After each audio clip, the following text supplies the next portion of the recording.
راجا کی 3 بیٹیوں کی کہانی۔ ایک راجا جو اپنے وارث کو تلاش کر رہا تھا، اسے اپنی 3 بیٹیوں میں سے کوئی بھی تخت کا وارث دکھائی نہیں دے رہا تھا۔ اس کی ہمیشہ سے خواہش تھی کہ اسے ایک ایسی نیک صالح اولاد ملے جو چاہے لڑکا جو چاہے لڑکی ہو، مگر اس کی فرمانبردار اور سمجھدار ہو، مگر قسمت کو شاید یہ منظور نہ تھا۔ راجا کی 3 بیٹیاں پیدا ہو گئی اور تینوں بیٹیاں کامچور نکلی۔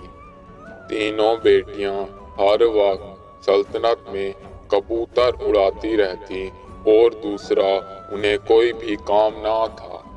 راجا نے اپنی تینوں بیٹیوں کو بلایا اور انہیں کہا کہ اب فیصلے کا وقت آ چکا ہے۔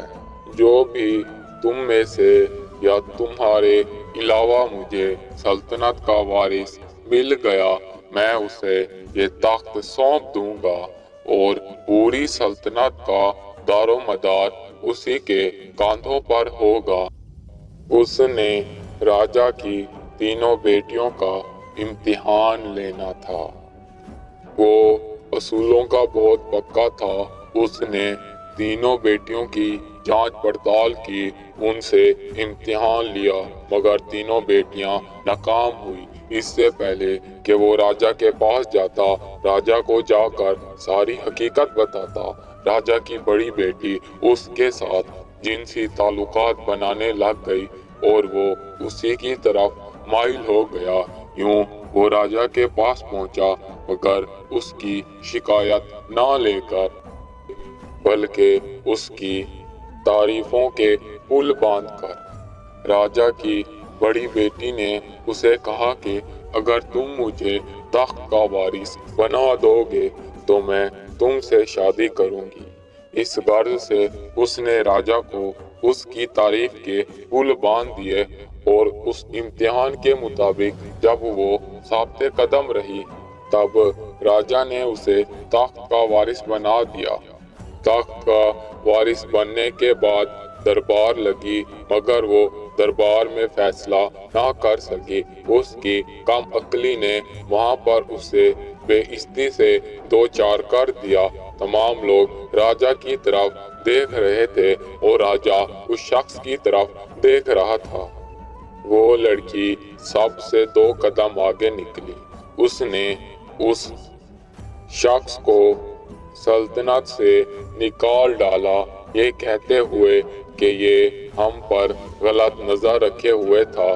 تو یوں اس شخص کا سپنا بھی چور چور ہو گیا اور وہ بے عزتی کے مارے کسی کو منہ دکھانے کے قابل نہ رہا۔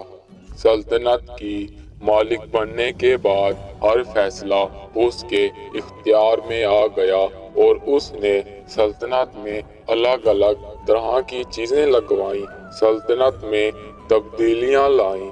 چونکہ وہ سلطنت کی وارث تھی، اس وجہ سے کوئی اسے کچھ نہ کہہ سکا اور وہ راجا بھی چپ چاپ یہ سارا ماجرا ہوتے دیکھ رہا تھا۔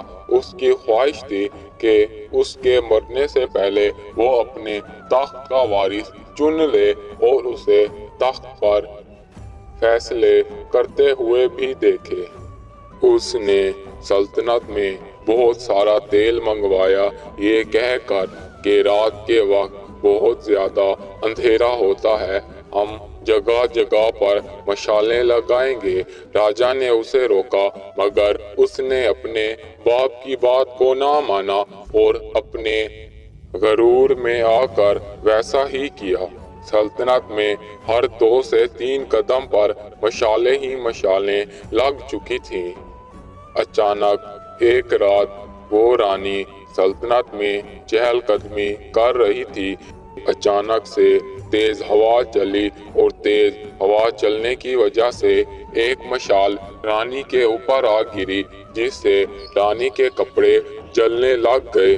پھر کیا ہوا رانی کے ساتھ؟ وہ زندہ بچی کہ نہ بچی، اور اپنے باپ کی نافرمانی کر کے اسے کیا حاصل ہوا؟ اس ویڈیو کی تفصیل جانیں پارٹ 2 میں۔